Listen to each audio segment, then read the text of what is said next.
Electronic media print media మిత్రులందరికీ కూడా నమస్కారాలు తెలియజేస్తా ఉన్నాను. రేవంత్ రెడ్డి గారు మీరు డైవర్ట్ చేసే సబ్జెక్ట్ అవసరం లేదు, చక్కగా జవాబు చెప్పురు. ఇవన్నీ అవసరం లేదు. మీరు ఏమన్నారు? ఆగస్టు 15 వరకు 31,000 కోట్ల రుణమాఫీ చేస్తాను, చేయకపోతే మా హరీష్ రావు గారు ఇచ్చిన ఏం సవాల్ విసిరు? మీరు 31,000 కోట్లని రుణమాఫీ చేస్తే 15వ తారీఖు నేను రాజీనామా చేసి వెళ్ళిపోతా అన్నారు. మరి ఇవాళ ఎన్ని కోట్ల రూపాయల రుణమాఫీ చేసినావు రేవంత్ రెడ్డి గారు? మీరు చెప్పండి. ఇలా రేవంత్ రెడ్డి గారు మీరు చెప్పింది ఏంది? అసెంబ్లీ ఎలక్షన్లలో 40,000 కోట్ల రుణమాఫీ చేస్తామన్నారు. పార్లమెంట్ ఎలక్షన్లు వచ్చే వరకు 9,000 కోట్లు ఎగరగొట్టిరు. 31,000 కోట్లని రుణమాఫీ చేస్తామని చెప్పిర్రు. బడ్జెట్లో ఎంత పెట్టిరు? 26,000 కోట్ల రుణమాఫీ చేస్తామని పెట్టిర్రు. మీరు చేసిన రుణమాఫీ ఎంత? 17,934 కోట్ల రూపాయల రుణమాఫీ మీరు చేసిర్రు. అంటే 31,000 కోట్ల 7,934 కోట్ల రుణమాఫీ చేసి కేవలం 22,50,000 మందికి మాత్రమే చేసి కేవలం 46% మాత్రమే మీరు కంప్లీట్ చేసి బ్యాలెన్స్ ఉన్న 54% అట్టనే ఇచ్చిపెట్టి ఇంకా ఇక సిగ్గు లజ్జా మానం లేకుండా హరీష్ రావు గారిని తిడుతున్నాను.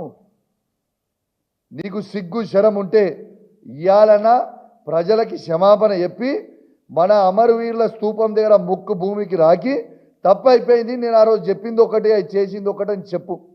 ఇలా ఎల్లమ్మ మీద ఒట్టంటివి, పోషమ్మ మీద ఒట్టంటివి, పెద్దమ్మ మీద ఒట్టంటివి. ఇలా రైతులకి ఇలా మోసం చేస్తేవి. ఇలా రైతులతో పాటు యావత్ రైతులతో ఉట్టి కేవలం రైతులనే మీరు మోసం చేయలే. ఇలా భారతదేశ చరిత్రలోనే ఎక్కడ లేని విధంగా ఒక ముఖ్యమంత్రి సాక్షిగా డైరెక్ట్గా దేవుళ్ళ మోసం చేసిన ఈ భారతదేశంలో ఏకైక ముఖ్యమంత్రి అది రేవంత్ రెడ్డి గారు అని చెప్పక తప్పదు.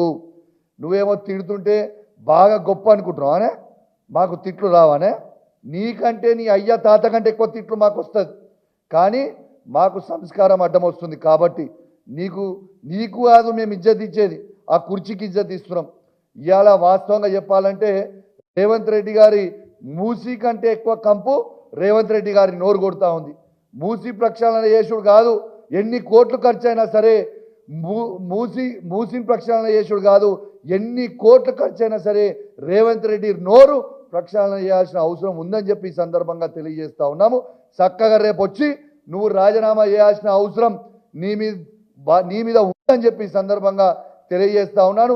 నువ్వు హరీష్ రావు గారిని ఇంకోసారి నీ నోటికి వచ్చినట్టు మాట్లాడితే మాత్రం నీకు నోటికి వచ్చినట్టు మేము కూడా మాట్లాడతామని ఈ సందర్భంగా హెచ్చరిస్తా ఉన్నాం. దీంతో పాటు అసలు నువ్వు హరీష్ రావు గారిని ఓడగొడతా అంటున్నావు, నీకు సిగ్గున్నదా? 2018లో మర్చిపోయినావా?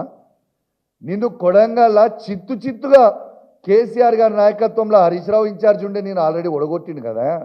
ఇంకా సిగ్గు రాలేదా? ఇంకా శరం రాలేదా? ఖచ్చితంగా నెక్స్ట్ జనరల్ ఎలక్షన్స్ ఎప్పుడైతాయో ఆనాడు నువ్వే కొడంగల్లా నీకు డిపాజిట్ పోవడం ఖాయం అని చెప్తా ఉన్నా, రాసి పెట్టుకో. ఆల్రెడీ నీకు సిగ్గుండాలి, ఆల్రెడీ నువ్వు ఓడిపోయిన కింద లెక్క. నువ్వు ఒక ముఖ్యమంత్రి వండుకుంటూ నీ మొన్న పార్లమెంట్ ఎలక్షన్లలో కొడంగల్ ఏమైందా?